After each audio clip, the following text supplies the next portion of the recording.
눈앞의 현상이 아닌 그 뒤에 진실을 찾아 나서는 시간. 추격자들 김환 한겨레 21 기자 나오셨습니다. 안녕하세요. 네, 안녕하세요. 굉장히 흥미로운 주제를 가져오셨는데 한겨레 21에 최근에 정광훈 목사, 정광훈 씨를 추적한 그 정광훈 씨의 비즈니스 모델을 추적한 기사가 나왔더라고요. 네, 표지 제목은 이제 거룩한 돈벌이입니다. 거룩한 돈벌이. 예. 정광훈이라고 하는 개인이 어떤 뭐 문제적 목사, 그다음에 이제 극우 목사 이렇게 이제 불리고 있는데 그가 이제 그렇게 활동하는 배경이 결국엔 목적이 무엇이냐 이거를 좀 추적한 기사인데요. 그러니까 저희는 어쨌든 지금 현재 시점에서 봤을 때 정광훈이 극우적인 정치 투쟁을 통해서 경제적 수익을 거두는 비즈니스 모델을 거의 완성시킨 단계다. 뭐 이렇게 지금 평가할 수 있을 정도로 사업을 탄탄하게 구축했다. 이런 내용들을 취재를 했습니다. 그렇군요. 그러면은 어떻게 지금 그 비즈니스 모델을 완성하고 있고 어떻게 사람들의 돈을 뭐 이렇게 받아내는지 뭐 좀 거칠게 얘기하면 뜯어내는지 한번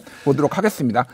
이게 시작이 언제예요? 정광훈 씨. 그러니까 정광훈 씨의 활동 시기를 좀 나눠볼 필요가 있는데요. 정광훈 씨가 2018년도에 인생에서 거의 최저점 상태에 빠집니다. 뭐냐면 선거법 위반 혐의로 실형을 살게 되고요. 아, 맞아요. 그랬던 일이 있었어요. 그리고 이제 교계 권력에 도전했었는데 실패하고요. 예. 그리고 본인 건강도 그때 굉장히 안 좋았다고 해요. 그러니까 이제 이게 잘 나가던 목사였는데 개척교회 목사였는데 그런 상황에 빠지니까 이제 감옥에 가면 사람이 현타 오지 않습니까? 예. 물론 아직 현타가 안 오신 한 분도 계시긴 하지만 예. 그래서 이분이 노선의 전환 같은 걸 합니다. 노선 전환이요? 네. 그래서 그 노선 전환이 된 거를 교계 이제 기독교 연구자들은 하나님과 트럼프라는 책에서 찾아요.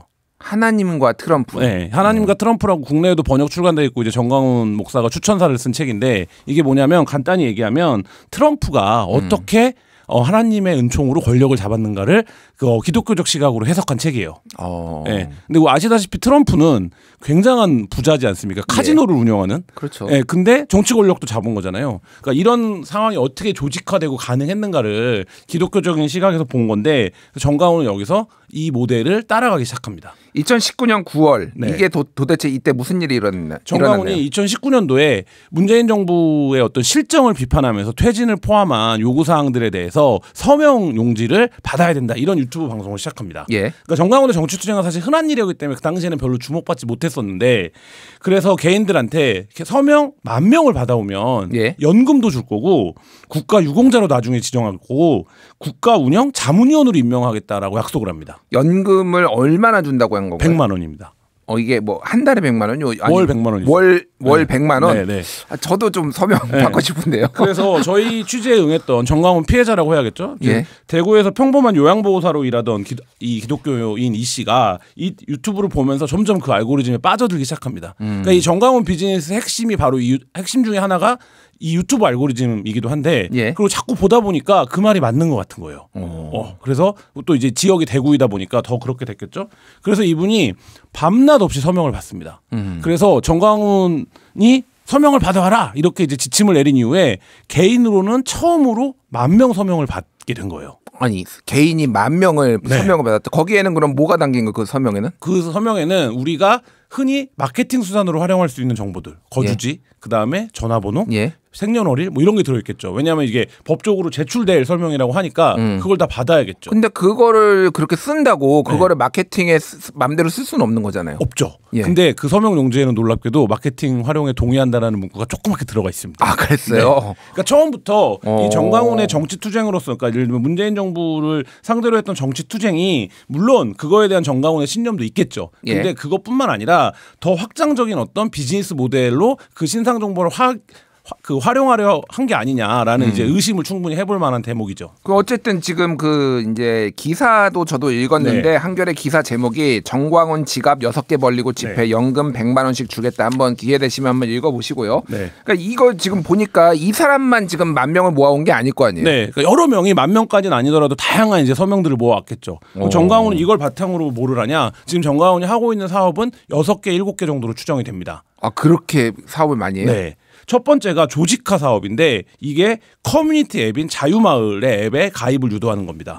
이게 뭐냐면 우리가 많이 쓰는 가장 요새 많이 활용도가 높은 당근마켓 같은 앱이라고 보시면 돼요. 그러니까 지역을 거점으로 해서 우리 지역에 말하자면 나와 같은 생각, 여기 이제 정치적 신념이 있는 사람들 아닙니까? 예. 나와 같은 생각을 하는 사람이 몇 명이 있는지, 그다음에 그 사람들 중에 반장은 누군지, 어느 지역에 살고 있는지가 지역별로 다 나와 있습니다. 그러니까 이게 생활용품을 거래하는 게 아니라 네. 어떤 이념, 가치 이런 거를 공유하는 일종의 지역 커뮤니티. 그렇죠. 그러니까 우리가 흔히 말하는 예전에 말했던 조직화 사업인 거죠. 근데 이것도 그럼 개인정보를 다 제출하나요? 그렇죠. 왜냐하면 앱에 가입을 할 때 기본적으로 받는 개인정보들이 있죠. 거기에다 그러면 이것도 또 마케팅에 활용할 수 있다 이렇게 좀 그렇죠. 뭐 그런 게 그런 어떤 장치들이 있겠죠. 사업이니까. 그리고 거기서 소소하게 이른바 이제 그 광화문 온 앱이라고 해갖고 여기는 뭐냐면 건강기능식품이나 이런 것들을 좀 팝니다. 광화문 온. 네, 앱이 있어요. 그러니까 이제 상품몰도 있는 거죠. 그러니까 몰이 있는 거죠. 예. 근데 이거보다 더 큰 거는 그렇게 해서 확보한 신상 정보를 바탕으로 해서 뭐를 하냐? 퍼스트 모바일이라는 그 알뜰폰 업체를 운영하고 있습니다. 알뜰폰이요? 네, 우리가 아는 그 알뜰폰이요? 네, 이통 3사의 망을 빌려서 그 더 싼 요금제로 이제 핸드폰을 가입을 받는 업체인데 예. 이 알뜰폰 업체는 기본적으로 이통 3사보다 요금이 싸야죠. 그래야 의미가 있죠. 그렇죠. 예, 저도 왜냐하면 알뜰폰을 쓰고 있는데 네. 이통 3사에서 나와서 그게 이제 좀 통신요금을 절약해 보려고 하는 거거든요. 그러니까 이게 그런 취지이기 때문에 800억 미만 사업자인 경우엔 시장 진입을 하는데 별로 규제가 없습니다. 그러니까 정부에서도 적극적으로 권장하는 거예요. 알뜰폰 사업을 해서 통신요금이 낮아질 수 있도록. 그러니까 이 점을 이용해서 그 통신업체를 차리고 퍼스트 모바일이라는 핸드폰 이통사를 차렸는데 이 이통사를 통해서 핸드폰 고객을 유치하는 거죠. 근데 여기에는 당연히 뭐가 활용되겠습니까? 그동안 확보해온 신상 정보들이 활용되겠죠. 그러면 여기 퍼스트 모바일에 가입하라고 문자를 보낸다든지 권유를 한다든지 네. 전화를 보내가지고 받고 전환 이제 통신사 전화하라고. 네네 그렇게 이제 활용이 되는 거죠. 그래서 저희가 이번에 의원실 통해서 확인하니까 이 퍼스트 모바일 가입자가 부침이 좀 있긴 한데 한 거의 4만 명에 육박을 해요. 예. 근데 문제는 이 퍼스트 모바일은 알뜰폰인데 요금제가 싸지 않습니다. 어느 정도인가요? 이통 3사의 요금제보다 더 비싼 요금제도 있어요. 같은 서비스를 제공받으면서. 그래요? 뭐 예를 들면 100기가 같은 100기가인데 네, 뭐 이통 3사가 그게 69,000원인데 여기는 뭐 예를 들어서 79,000원 이렇게 비싸요, 더. 근데 왜 가입하죠? 이게 헌금 요금제입니다. 헌금 요금제요? 이 퍼스트 모바일의 캐치프레이즈 광고 마케팅 문구가 뭐냐면 당신이 바꾸는 유심은 애국심입니다. 네, 라임을 살려서 기가 막히네요. 정말. 그래서 정광훈 집회 나가보신 분들은 다 아는데 정광훈 집회를 가려면 이렇게 입구에 이 퍼스트 모바일 부스가 다 차려져 있어요.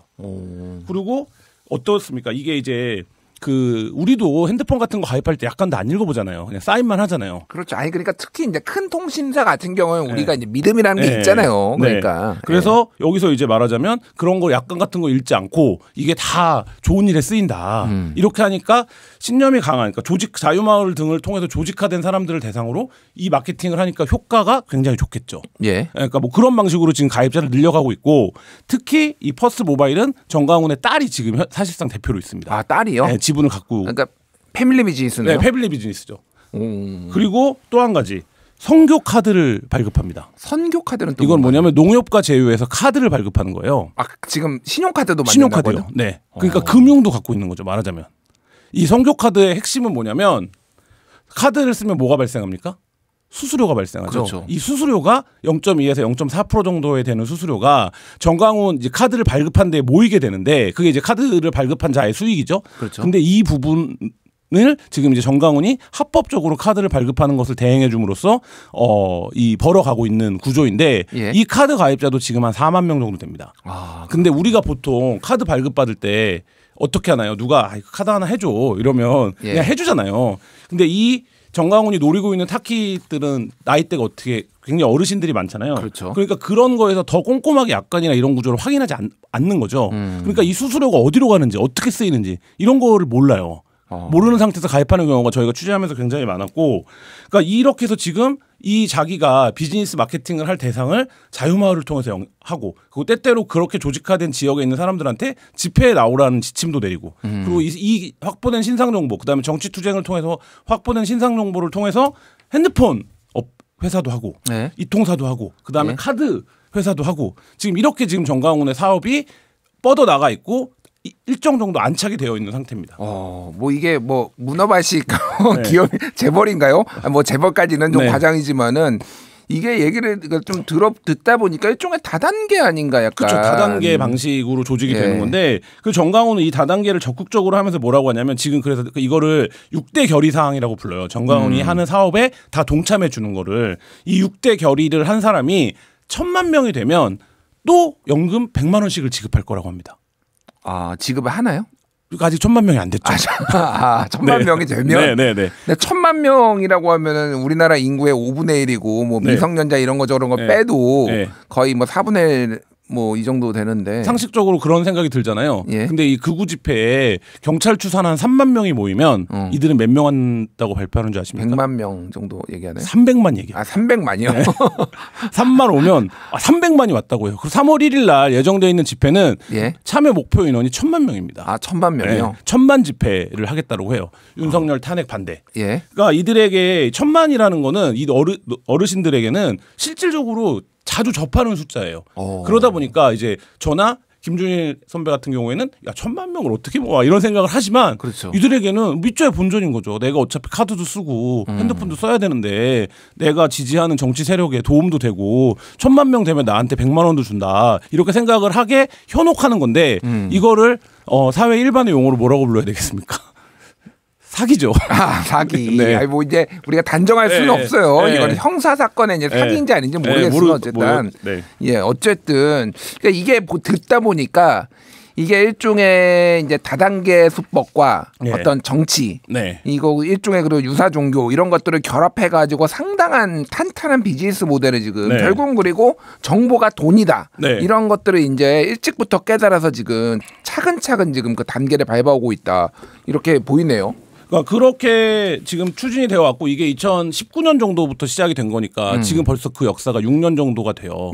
그리고 이게 중요한 게 뭐냐면 정강훈은 광화문이라고 하는 장소를 본인 이 비즈니스의 플랫폼으로 활용하고 있는 겁니다. 광화문이요? 네, 왜냐하면 여기 자유말에 가입되어 있거나 아니면 극우적인 성향을 가진 정치 집회에 참여하고 싶은 사람은 늘 광화문에서 정강훈이 집회를 하고 있다는 걸 알고 있어요. 그렇기 때문에 늘 지금 이른바 소위 요새는 광화문파라고 불리는 사람들이 늘 뭐라고 말합니까?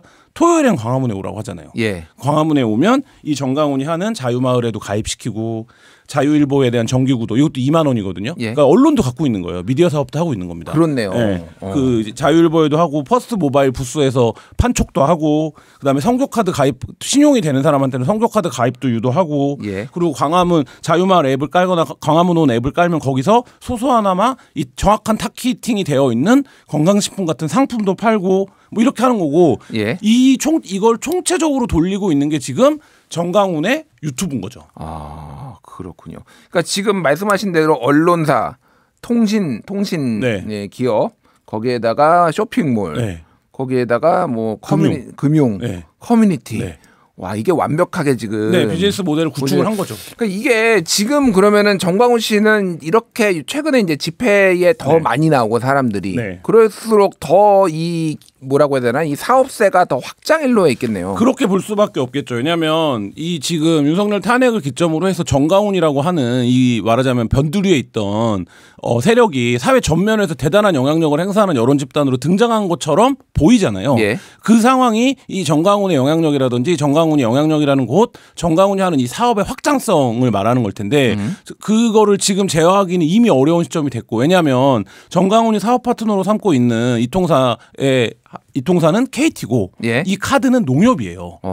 그 얘기는 뭐냐면 어느 정도 합법적인 방법을 통해서 진입했다라고 추정할 수밖에 없는 거잖아요. 공신력을 부여받은 거잖아요. 네, 그렇죠. 바깥에서 보기에는. 그래서 저희가 굉장히 많이 자료를 요청을 했어요. 이 뭐 예를 들면 성교카드의 누적 금액 뭐 이런 것도 요청했는데 다 사업자의 사업 파트너의 영업상의 비밀이라고 공개하지 않습니다.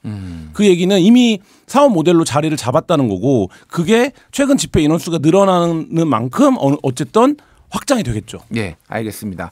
자 이렇게 정광훈 씨의 사업의 확장 일로고 이런 데다가 뭐 국민의힘 뭐 일부 의원들이 정광훈 씨 집회에 참여해서 정광훈 씨한테 뭐 이 목례도 하고 뭐 윤상현 의원 같은 경우에는 뭐 거의 90도에 가깝게 목례도 하고 이러면 더 이제 권위가 부여되는 건데, 근데 최근에 굉장히 흥미로운 얘기들이 많이 들리던데 지금 보수 아니면 뭐 극우 뭐 요 집회를 하는 사람들끼리 지금 싸우고 있다고. 이게 소위 말해서 광화문파와 여의도파. 이게 뭐 무슨 얘기인가요 도대체? 솔직히 알고 싶지도 않은데 궁금해요 그래도. 기자 입장에서 취재를 하다 보면 이런 거죠. 그러니까 정광훈 세력이 주도를 해왔습니다. 정광훈 입장에서는 자기네가 오리지널리티가 있다고 생각해요. 왜냐하면 2019년부터 우리가 이 광화문을 지켜서 매주 대규모 집회를 조직하고 이렇게 지금 자유마을이나 등등을 통해서 사업도 조직하고 사람도 조직하고 해왔는데 갑자기 판이 커진 거예요. 근데 그 판이 커지니까 갑자기 어떻게 되는 겁니까? 다른 세력이 등장을 해서 여의도에서 집회를 하겠다라고 하는 거예요. 그러니까 정광훈 입장에서는 이거를 받아들이기가 쉽지 않죠.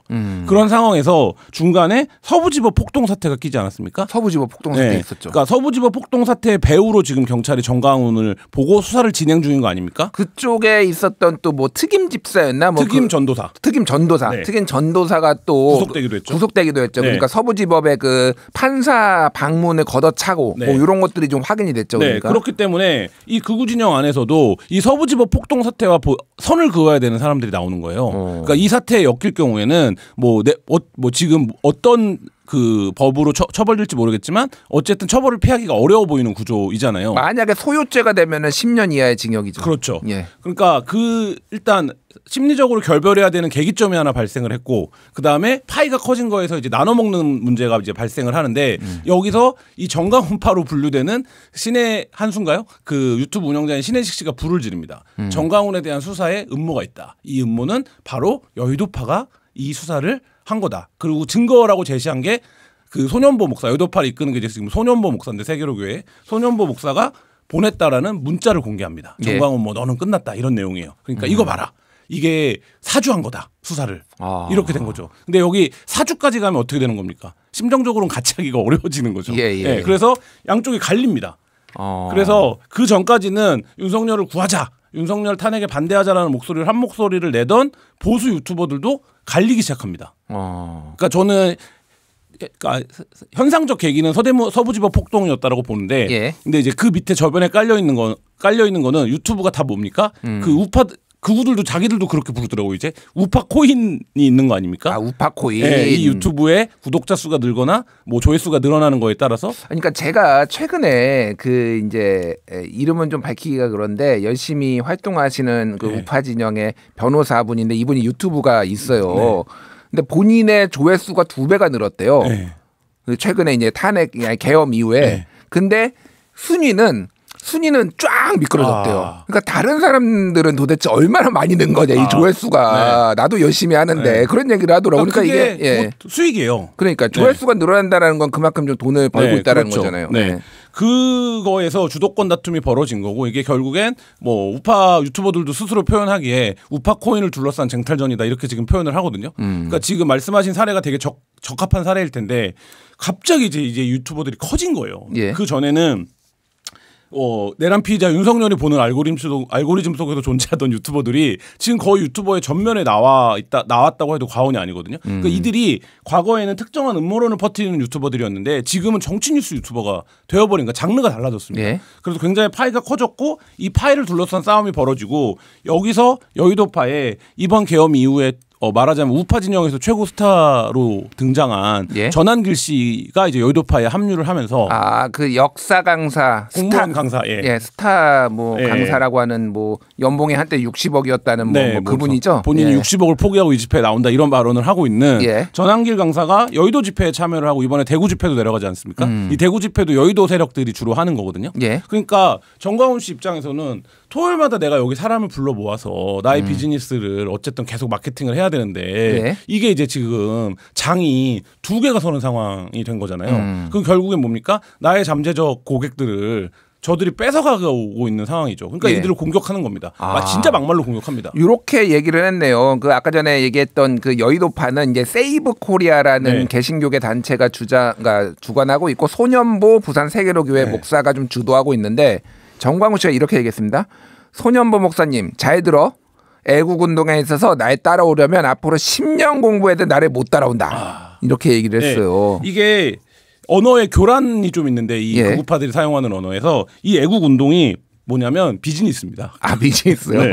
비즈니스라고 이해하시면 됩니다. 네. 그래서 어떤 공격까지 지금 오고 있냐면 이 정강훈 세력이 이 여의도에서 집회를 하는 사람들이 어떤 다단계 회사 회장도 여기에 참여하고 있어요. 아, 그래요? 그렇기 때문에 여기 다단계파다 이렇게 공격을 했어요. 예. 근데 그러니까 여의도파가 어떻게 이거를 맞받겠습니까? 다단계? 니네가 하고 있는 게 다단계야. 지금 이런 상황으로 갔는데 이런 공방이 오고 간다는 것 자체만으로도 지금 이게 이제 돈을 둘러싼 싸움이 벌어졌다. 파이가 커지다 보니까 뭐 이런 상황입니다. 그렇군요. 그래서 유현재 서강대 커뮤니케이션학과 교수가 분열을 수익원으로 삼는 이들의 파이 싸움이다. 네. 이런 것도 이렇게 규정을 했고 인기 유튜버들이 합세해 시장의 덩치가 커지니 쟁탈전이 심해질 수밖에 없다라고 이제 말을 했습니다.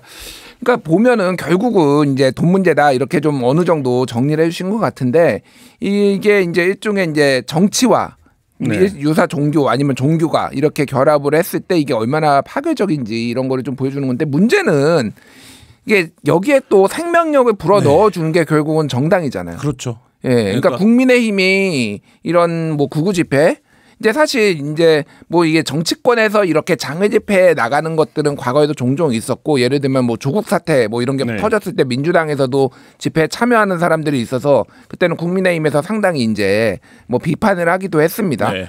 근데 이제 좀 이거는 아예 궤가 다른 것 같으니까. 예. 그러니까 이게 지금 보면 파시즘이라고 하는 게 굉장히 복잡하고 어려운 개념이고 그 진행 단계나 수행 단계도 다 여러 가지로 평가할 수 있는데 파시즘적 행태가 이미 드러나고 있어요. 그러니까 말하자면 서부지법의 폭동사태 대표적이죠. 예. 우리 집회에서 발언하는 발언의 수위들은 우리가 일반적으로 생각하는 집회의 발언 수위가 아닙니다. 그냥 뭐 누구 이름 외치면 밑에서는 찢어 죽여 뭐 이렇게 화답하는 식이거든요. 밟아 죽여 뭐 이런 거예요. 그러니까 지금 그게 뭐냐면 바로 폭력과 혐오를 통해서 그 세를 유지해 가고 있는 겁니다. 거기는 어떤 재료만 들어가면 서부지법 폭동 사태처럼 폭동이 사회적 폭력행위, 소요행위가 발생할 수 있을 가능성이 굉장히 높아요. 예. 근데 이 부분이 지금 어떤 정치적인 차이가 정치적인 말하자면 생각이 다른 사람들의 집회인 것처럼 해서 수사기관이 방치하고 있다, 방조하고 있다 이런 생각이 좀 들어요. 그 방치와 방조 속에서 나랑 비슷한 생각을 하는 사람들이 많네 이거를 확인하고 그게 이제 과격한 행위로 이어질 수 있는 거고 그걸 주최하는 정광훈 같은 입장에서는 이들이 모이는 것 자체가 나의 마케팅이 성공하고 있는 거죠. 난 여기서 팔 게 있잖아요. 이 사람들한테. 그러니까 이 좀 악순환이 지금 반복되고 있고 국민의힘도 이들이 활성화된 아까 말씀하셨지만 이 유튜브 굉장히 활성화됐고 이들이 굉장히 활성화되어 있는 상태입니다. 그러니까 여론조사라든지 이런 데도 당연히 영향을 미치죠. 숫자에. 그러니까 여기에 가뭇해서 이들하고 지금 손절할 때가 아닌가라고 해서 같이 가는 모습인데 이 파시즘은 뭐냐면요. 민주적 정당 정치가 작동하지 않는 조건에서만 발현하는 겁니다. 예. 그러니까 지금 뭐냐면 국민의힘은 선거를 통해서 당선된 여당이에요. 그리고 원내 2당입니다. 근데 이런 당이 말하자면 이 정당 정치 체제를 위협하는 정치 세력하고 지금 손을 잡고 있고 길을 터주고 있는 상황인데 자 이게 굉장히 지금 윤석열 탄핵이 뭐 진행이 되고 수사가 결과가 발표가 되더라도 이 사회 문화적인 분위기를 어떻게 할 것이냐 이게 지금 굉장히 큰 숙제로 남는 게 아닌가 이런 생각이 듭니다. 그렇군요. 그러니까 김기현 대표 체제 때 그때 김재원 최고위원이 정광훈 목사 집회 갔다고 맞습니다. 뭐 징계받고 뭐 이랬던 게 얼마 안 됐어요. 그게. 아니 탄핵의 강을 건너왔다라는 표현이 나온 게 뭐냐면 탄핵이 되고 황교안 대표 체제 때 태극기랑 손잡아갖고 완전 망한 거 아닙니까? 예. 국민의힘이 거의 그때 보수 정당 역사상 최저 득표를 한 건데 그게 바로 탄핵의 강이라고 불렀던 문제예요. 그걸 건너야 된다. 우리는 탄핵을 인정해야 된다. 예. 근데 이 태극기의 핵심이 뭡니까? 박근혜에 대한 탄핵이 부당했다고 주장했던 세력이잖아요. 그래서 김재원 의원이 거기 가서 인사하고 그 집회에 나가고 이런 거에 그게 징계를 줬던 겁니다. 그런 활동 하지 마. 우리 이제 그런 정당 아니야. 라고 했던 거예요. 근데 다시 윤석열이 탄핵되는 상황이 되니까 제일 먼저 찾아가서 거기랑 손을 잡는다. 근데 그 결과가 어떻게 될 것이냐는 그 황교안 체제에서 치렀던 선거에서 이미 입증이 됐던 부분이지 않습니까? 예. 그러니까 국민의힘도 당장 그러니까 오늘만 대충 수습하면서 정치를 할 수는 없잖아요. 좀 긴 안목으로 봤으면 좋겠습니다. 알겠습니다. 마지막으로 짧게. 이게 지금 내일이 아직 뭐 더 연장될지는 모르겠습니다. 네. 내일이 공식적으로는 헌재 8차 변론 마지막인데 지금 일부 과거에 서부지법 폭동을 모의했다라고 수사에 착수했는데 DC 인사이드, 미국 정치 갤러리, 국민의힘 갤러리 이런 데에서 헌재 관련 뭐 설계도 도면이 올라온다든지 뭐 폭동을 모의한 정황이 있어서 지금 굉장히 위험하다 이런 얘기들이 나오고 있어요. 그러니까 그 부분에 대해서도 경찰이 수사에 착수했는데 뭐 헌재 도면도 입수하고 답사 갔다 온 얘기를 올리기도 하고 그런 부분에 뭐 담이 낮아서 넘어갈 수 있겠다 이런 얘기도 하고. 근데 이거의 핵심 더 중요한 건 뭐냐면 김용원 국가인권위원 같은 사람이 헌재를 두들겨 부숴 없애버려야 된다. 예. 차관급 인사가 인권을 담당하고 있는 차관급 인사예요. 이런 발언을 하는데 이런 발언들이 방치되는 거 뭐 이런 것들이 지금 숙주가 되는 거거든요. 그러니까 경찰이 굉장히 저는 선제적인 조치해야 된다고 봅니다. 그러니까 이게 오히려 지금 요새 보면 진보적 입장을 가진 사람들이 경찰 수사나 이런 거에 어떤 굉장히 권한을 행사해야 된다 이런 주장을 하는데 예. 이거야말로 만약에 헌법기관이 공격당하는 일이 발생하면 정말 돌이킬 수 없을 겁니다. 알겠습니다. 여기까지 하겠습니다. 김한 기자, 추격자들이었습니다. 감사합니다. 네, 감사합니다.